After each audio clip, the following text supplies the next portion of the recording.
ಅಸ್ಸಲಾಂ ವಲೈಕುಂ ರಹಮತುಲ್ಲಾಹಿ ಬರ್ಕಾತುಹು. ಎಲ್ಲರಿಗೂ ನನ್ನ ನಮಸ್ಕಾರ. ನಾನು ಅಫ್ರೀನ್ ಖಾನ್, ಸಾಮಾಜಿಕ ಹೋರಾಟಗಾರ್ತಿ. ಮೊದಲನೇದಾಗಿ ನಮ್ಮ ಕರ್ನಾಟಕ ರಾಜ್ಯದ ನೂತನ ಮುಖ್ಯಮಂತ್ರಿಗಳಾದ ಸನ್ಮಾನ್ಯ ಶ್ರೀ ಡಿ.ಕೆ. ಶಿವಕುಮಾರ್ ಸಾಹೇಬರಿಗೆ ಅಭಿನಂದನೆಗಳನ್ನು ಕೋರುತ್ತೇನೆ. ಎರಡನೇದು, ಇವತ್ತು ಸಚಿವ ಸಂಪುಟ ಪಟ್ಟಿಯಲ್ಲಿ ನಮ್ಮ ಎಲ್ಲರ ಅಚ್ಚುಮೆಚ್ಚಿನ ನಾಯಕರಾದ ಶ್ರೀ BZ ಜಮೀರ್ ಅಹಮದ್ ಖಾನ್ ಸಾಹೇಬ್ರ ಹೆಸರಿರಲಿಲ್ಲ. ಅದು ನಮ್ಮ ಮನಸ್ಸಿಗೆ ಒಂಥರ ಧಕ್ಕೆ ತಂದಿದೆ. ಆದರೂ ಒಂದು ನಂಬಿಕೆ, ಒಂದು ಭರವಸೆ ಇದೆ. ಎರಡನೇ ಪಟ್ಟಿಯಲ್ಲಿ ಖಂಡಿತವಾಗಿಯೂ ಅವರು ಕಾಂಗ್ರೆಸ್ ಪಕ್ಷಕ್ಕೋಸ್ಕರ ಪಟ್ಟಿರೋ ಶ್ರಮಕ್ಕಾಗಿ, ದುಡ್ದಿರೋಕ್ಕಾಗಿ ಎಲ್ಲವನ್ನೂ ಕಂಡು ತಾವು ಅವ್ರಿಗೆ ಉನ್ನತವಾದ ಸ್ಥಾನಮಾನ ನೀಡ್ತೀರಂತ ಒಂದು ಭರವಸೆ ಇದೆ. ಆ ಭರವಸೆ ನೀವು ಉಳಿಸ್ಕೊಳ್ತೀರಂತ ನಾವು ಅಂದ್ಕೊಳ್ತೀವಿ.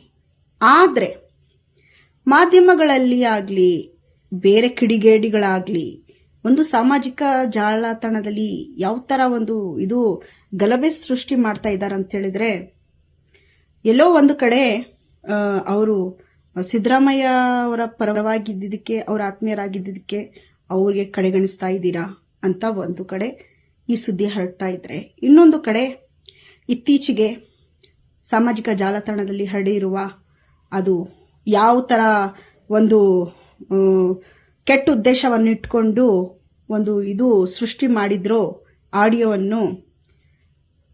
ಆಡಿಯೋವನ್ನು ತಾವು ಕಂಡು ಇವ್ರಿಗೆ ಕಡೆಗಣಿಸಿದ್ದೀರಂತ ಇದು ಒಂಥರ ಸುತ್ತಿದೆ. ಆದರೆ ಡಿ.ಕೆ. ಶಿವಕುಮಾರ್ ಸಾಹೇಬ್ರಾಗಲಿ, ನಿಮ್ಮ ಕಾಂಗ್ರೆಸ್ ಪಕ್ಷದ ಹೈಕಮಾಂಡ್ರವರಾಗಲಿ ಅಷ್ಟೂ ಯಾರು ಇದಿಲ್ಲ. ಯಾರೋ ಒಂದು ಮಾಡಿರೋ ಷಡ್ಯಂತ್ರಕ್ಕೋಸ್ಕರ ನೋಡಿಕೊಂಡು ಒಳ್ಳೆ ನಾಯಕರನ್ನ ಕಳ್ಕೊಳ್ಳೋ ಅಷ್ಟು ಅವರು ಸಣ್ಣ ಬುದ್ಧಿ ಇಟ್ಕೊಂಡಿಲ್ಲ. ಆದರೆ ನಾನು ವಿನಂತಿನೂ ಮಾಡ್ತಾ ಇಲ್ಲ, ನಾನು ಬ್ಲ್ಯಾಕ್ ಮೇಲೂ ಮಾಡ್ತಾ ಇಲ್ಲ. ನಮ್ಮೊಂದು ಮುಸ್ಲಿಂ ಸಮುದಾಯದಿಂದ ನಮಗೆ ಸೇರಬೇಕಾಗಿರೋ ಹಕ್ಕನ್ನು ನಾವು ಕೇಳ್ತಾ ಇದ್ದೀವಿ. ಇವತ್ತು ಸುಮಾರು 80% ಮುಸಲ್ಮಾನರು ವೋಟ್ ಕೊಟ್ಟಿದ್ದಕ್ಕೆ ಕಾಂಗ್ರೆಸ್ ಸರ್ಕಾರ ಇವತ್ತು ಕರ್ನಾಟಕ ರಾಜ್ಯದಲ್ಲಿ ಅಧಿಕಾರಕ್ಕೆ ಬಂದಿದೆ. ಆದರೂ ಆ ಲೆಕ್ಕಾಚಾರ ನೋಡಿದ್ರೆ ಯಾರ್ಯಾರಿಗೂ ಯಾವ ಹುದ್ದೆಗಳು ಸಿಗಬೇಕು, ಯಾವ ದೊಡ್ಡ ಮಟ್ಟಕ್ಕೂ ಹೋಗ್ಬೇಕು. ಆದರೆ ನಮ್ಗದು ಬೇಕಾಗಿಲ್ಲ. ಕಾಂಗ್ರೆಸ್ ಪಕ್ಷಕ್ಕೋಸ್ಕರ ಹಗಲು ರಾತ್ರಿ ದುಡಿದಿರುವ ಏಕೈಕ ನಾಯಕ, ಮುಸ್ಲಿಂ ಸಮುದಾಯದ ಏಕೈಕ ನಾಯಕ ಸನ್ಮಾನ್ಯ ಶ್ರೀ BZ ಜಮೀರ್ ಅಹಮದ್ ಖಾನ್ ಸಾಹೇಬ್ರಿಗೆ ತಾವು ಯಾವತ್ತೂ ಆಗಲಿ, ಎಲ್ಲೇ ಆಗಲಿ, ಯಾವ ಜವಾಬ್ದಾರಿಯ ಕೊಟ್ಟರು ಅವರು ಹೃದಯಪೂರ್ವಕವಾಗಿ ಸಂಪೂರ್ಣ ಅದನ್ನ ನಿಭಾಯಿಸ್ಕೊಂಡು ಬಂದಿದ್ದಾರೆ.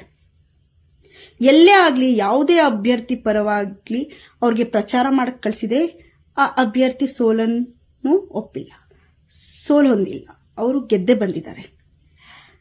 ಇತ್ತೀಚೆಗೆ ಆಗಿರೋದು ಕೇರಳ ಇರ್ಬೋದು, ಬೇರೆ ಕಡೆ ಯಾವುದೇ ಇರ್ಬೋದು, ನೋಡಿದ್ರೆ ಲೆಕ್ಕ ಹಾಕಿದ್ರೆ ಎಷ್ಟೋ ರಾಜ್ಯಗಳಿದೆ. ಸಿಂದಗಿ, ಹಾಂಗಲ್ ಇರಬೇಕು, ಚನ್ನಪಟ್ಟಣ ಇರಬೇಕು, ಕೇರಳ ಇರಬೇಕು, ಎಲ್ಲೇ ಆಗಲಿ ಅವ್ರಿಗೆ ಯಾವ ಜವಾಬ್ದಾರಿ ಕೊಟ್ರು ಅವ್ರಿಗೆ ದೇವರು ಯಾವ ಥರ ಒಂದು ವರ ಕೊಟ್ಟಿದ್ದಾನಂತ ಹೇಳಿದ್ರೆ, ಅವ್ರು ಎಲ್ಲೋಗಿ ಯಾರ ಪರವಾಗಿ ಪ್ರಚಾರ ಮಾಡಿದ್ರು ಆ ವ್ಯಕ್ತಿ ಗೆಲ್ಲೋದಂತೂ ಖಂಡಿತ.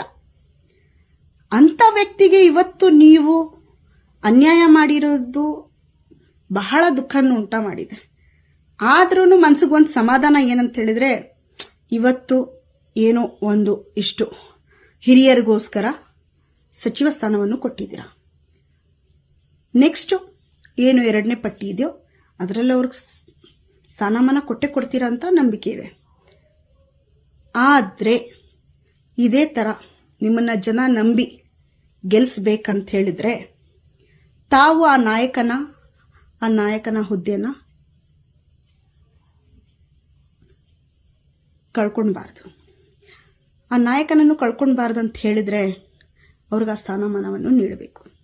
ಯಾರೋ ಕಿಡಿಗೇಡಿಗಳು ಮಾಡಿರುವ ಷಡ್ಯಂತ್ರವನ್ನ ದಯವಿಟ್ಟು ಆ ಷಡ್ಯಂತ್ರದಲ್ಲಿ ಅವ್ರಿಗೆ ಗೆಲ್ಲಕ್ಕೆ ಕೊಡಬೇಡಿ. ಯಾಕಂದ್ರೆ ನೀವು ಯೋಚನೆ ಮಾಡಬಹುದು, ತನ್ನ ಸಮಾಜದ ಒಂದು ನಾಯಕನ ವಿರುದ್ಧನೇ ಇವ್ರು ಷಡ್ಯಂತ್ರ ಮಾಡಿದಾರಂತ ಹೇಳಿದ್ರೆ, ಯಾರ ಕೈ ಹಿಡಿದು ಯಾರವ್ರ ತಲೆ ಮೇಲೆ ಕೈ ಇಕ್ಕಿ ಅವ್ರನ್ನ ಗೆಲ್ಸ್ಕೊಂಡ್ ಬಂದ್ರು ಅಂತ ವ್ಯಕ್ತಿ ವಿರುದ್ಧನೇ ಈ ತರ ಷಡ್ಯಂತ್ರ ನಡೆಸಿದ್ರೆ ಬೇರೆಯವ್ರು ಯಾವ ಲೆಕ್ಕ ಇವ್ರಿಗೆ? ನಮ್ಮಕ್ ಹರಾಮ್ಗಳು ಇವರು.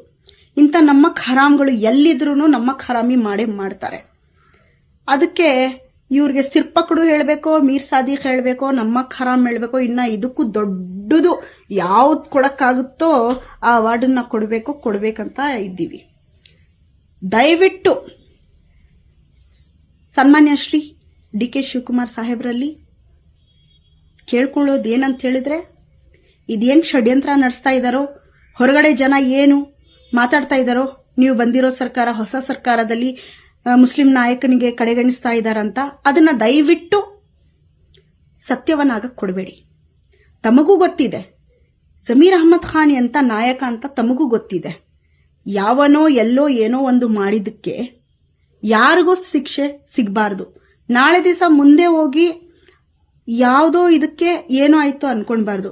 ಯಾಕಂದ್ರೆ ಆಲ್ರೆಡಿ ಜನ ಬೇರೆ ಬೇರೆ ಆಲ್ಟರ್ನೇಟಿವ್ ಆಪ್ಷನ್ಗಳನ್ನ ಹುಡ್ಕೊಂಡಿದ್ದಾರೆ.